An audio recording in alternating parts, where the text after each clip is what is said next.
Checking in on the Snow White trailer 1 week removed from its release, and boy howdy, things are, well, I guess on the positive side of things. 5.6 million views isn't that bad, even though the last time we looked at this, it was just creeping over 2 million views. So I guess you doubled your views in a week. It's a little bit better, right? But then you look at that like to dislike ratio and then also factor in that most people can't join in on this dogpiling campaign because they don't have the appropriate extension in order to see dislikes on YouTube, meaning that this is pretty much an organic movement, and you have a 3.8%, depending on how your browser extension is going to display the different dislikes that are on there, about a 3 to 4% positive like to dislike ratio.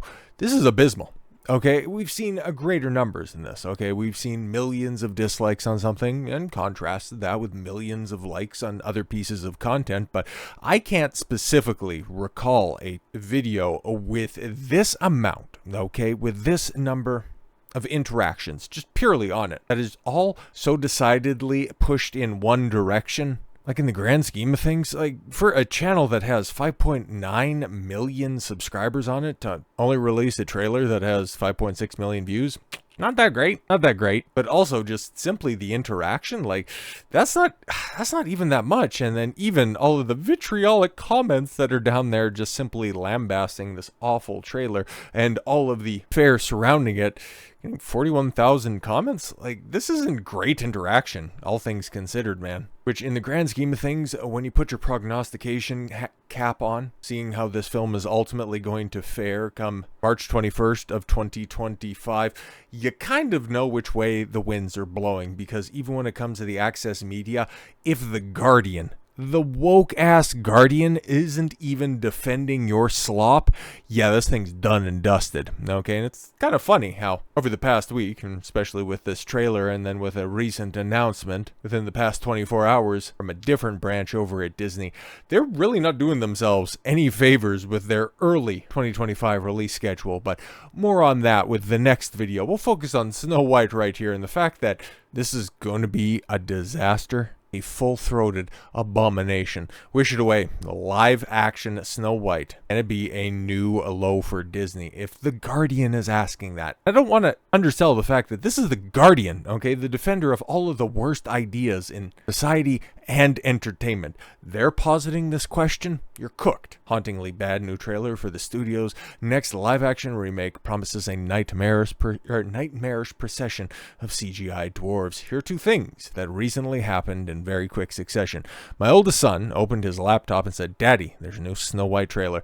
And then less than 2 minutes after that, he shrieked, "Daddy, these dwarves are terrifying." Reader, it brings me no happiness to inform you that Disney has done it again several decades after shaping the animation industry as we know it with exquisite, characterful, that's a strange term to throw in there, but okay, cutting edge, feature length fantasy fairy tales that are still rightly regarded as classics. It is decided to squeeze out a hot, fat turd. As the years of counseling my son now requires to tell you, there is a trailer for Disney's new live-action Snow White movie, and it is beyond horrible. And yeah, even when the teaser dropped, God, that was a couple of months ago at this point, and I think that has over like 1 million dislikes, but that was at least being defended by the legacy media shills going, it's a teaser, you don't know exactly what's going to be in there, but lo and behold, yeah, there's everything on display there. And yeah, the CGI is abominable. The acting is atrocious. Some people will say, well, you know what? Some of the music sounds all right. But if you're going to a movie simply for the music, I think you've got the wrong medium in mind here. And that's definitely not what Disney was banking on, because at the end of the day, this is Snow White, the fairy tale that launched the company. But it was such a bad decision because they decided to bank it by assembling a awful cast, okay, from top down, like the evil queen Gal Gadot. Like everybody knew, okay, basing on the old fairy tale, I know, we're going to tread this once again. How could anybody think that Gal Gadot would be jealous of anybody else's looks? Yeah, she's attractive. We know, we get it. But at the same time, time, there are other people and there are other women who have played that same role in different Snow White remakes in that not too distant past, who have done a better job and have easily filled the role of being very attractive. Hell, Charlize Theron with the stupid Snow White and the Huntsman movie, okay? It was a similar situation where who could possibly think that Kristen, whatever, do-it-yourself haircut Stewart from the Twilight movies could even posit a threat to Charlize Theron, even though, yeah, she was once again on the wrong side of 40. But it's not breaking any other new ground to also say that Charlize Theron, she can act, okay? She can chew the scenery 1000%.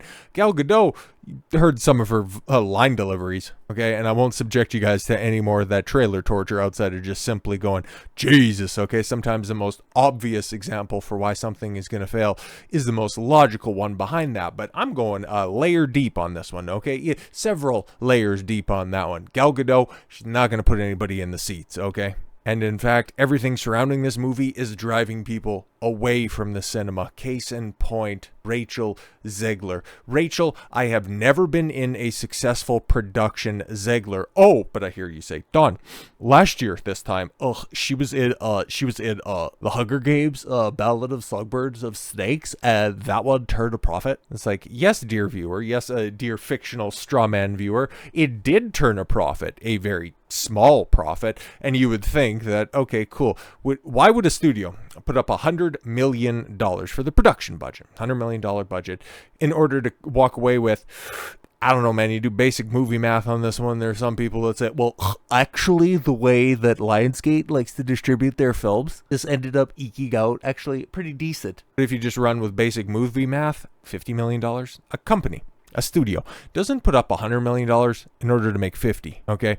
And then when you compare and contrast that with the other Hunger Games movies that are out there, you look at those domestic gross numbers and then just simple worldwide box office, look at that fall off. Okay, it's only more starkly contrasted when you have animated Snow White compared to Rachel Zegler. Like, it's $120 million less than even the worst performing predecessor. It's a huge disaster. But no, just try to spin that and say that the movie was a success, even though by every appreciable marker it was a drop off. But still, good enough for a sequel? I'm sure that'll do just perfect. But at least, they're spacing that out a little bit going into 2026, meaning that we're not going to be clear of Rachel Zegler for a minute. But it's interesting, though. You take a look at that domestic gross number, the worldwide box office, the $166 million domestic, $349 million worldwide, and I would think at this point in time, Snow White would be lucky to hit those numbers, mostly because I think that the entire world at this point is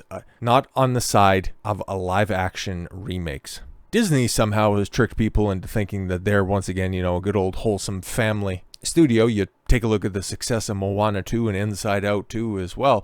Marvel, well, it's under the Disney banner. A lot of people don't connect the dots off rip. It only takes a little bit more analysis in order to string together the red yarn on that one. But I've been saying this before, okay? A lot of other people have. I can't take credit for this. But other than couch the analysis in parallel thinking, there's a couple of bellwethers that we can use in order to figure out if Snow White is going to be successful. And one comes in the form of next week, the 20th, okay? The 20th release of the Mufasa movie, which is tracking behind Edgy the Hedgy, heading for, last time that I checked, a $55 million domestic opening. Not great at all, especially with, those bloated live action budgets, not to even mention the $400 million with all of the reshoots that are out there for Snow White, which we'll eventually figure out because I think they did a line share of their shooting in the UK. So in all due time, maybe sometime next year, we'll actually get the full and proper production budget. But I digress. Moving back to Mufasa there. Well, families associate Disney's quality with their animated output. They're looking at their live action stuff and going, nah, man, this is a bridge too far. Okay, this stuff hasn't been good for a while. If we want to trust Disney with entertaining our children, we'll stick with your animated fare.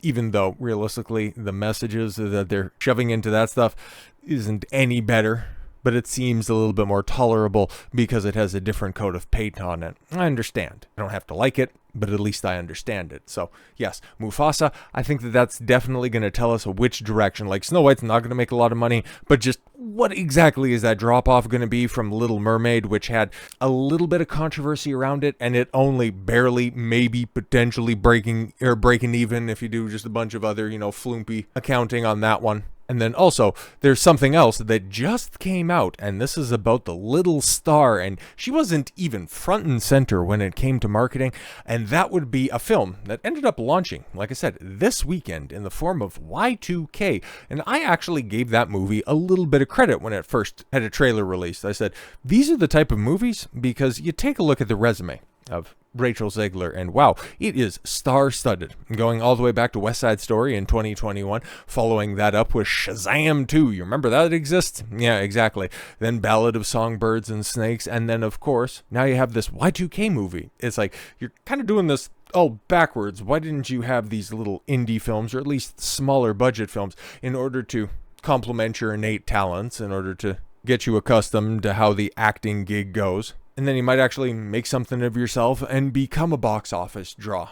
But because she was anointed by Spielberg, she's the it girl and she's going to be shoved down everybody's throat. But here's the thing, the gag reflexes are awfully shallow on the modern audience. Because you take a look at that, and it debuted in 9th. And I understand, it's a horror film, okay? It's a horror film around holiday season, but it's also Y2K. It's also A24. It also comes with a very small budget. I think $12, $14 million or something like that. So realistically, it's not all that bad, but $2 million, $2.1 million on your opening weekend, and brother, it's a wrap. And the way that this thing is tracking, oh boy, and it's not like it's in a tiny release window. 2,100 theaters, that's something. And it is falling off hard. That leads me to believe that people have got the memo. Rachel Zegler is box office poison. Y2K bombs at the box office with a $2 million opening. Yes, Y2K, the latest film, a supposed rising star in future Snow White. Rachel Zegler has bombed spectacularly at the weekend box office in its opening weekend.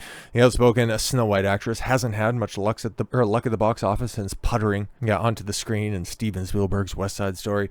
To wit, the woman has produced more bombs than Stark Enterprises. Oh yeah, Marathon, or typical episode of SNL. It's not shocking. When you look at her public track record, the actress has a series of widely publicized public meltdowns, in which she bashed the original animated Snow White.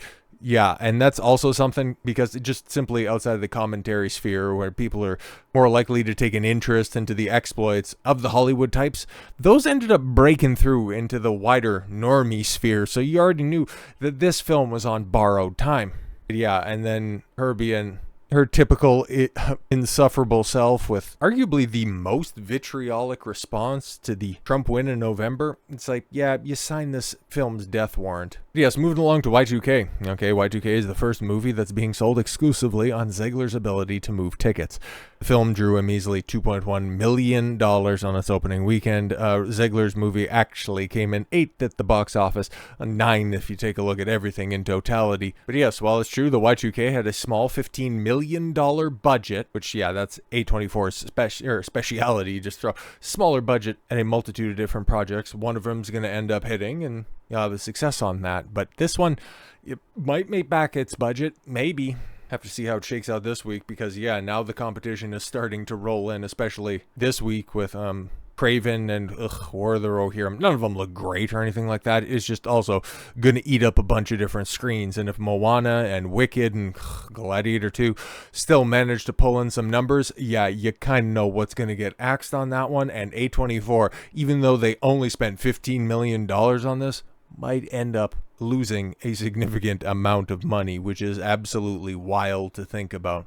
The only green a Zegler film is seeing this weekend comes on Rotten Tomatoes, where Zegler's movie is certified rotten with a 43% critic and a 50% audience score. Because, yeah, here's the thing. She is not a good actress. She might be a decent singer, even though it sounds like nothing too dissimilar from what you would find on the current season of The Voice. It's just, you have to be a, I was going to say a Lady Gaga level singer, but we already seen her star power manifest for Joker 2, and that amount to an absolute hill of beans. But you've got to be Taylor Swift in order to put butts in seats, and Zegler, oh, she ain't that. She definitely ain't that. So it looks like this film has already failed at one stop. We'll see how Mufasa does over the holidays, because at this point in time, as it stands, Disney, oh boy, deeper you go into 2025, the more they're likely to look back with the old nostalgia goggles for the halcyon days of 2024. Who could have possibly seen that coming?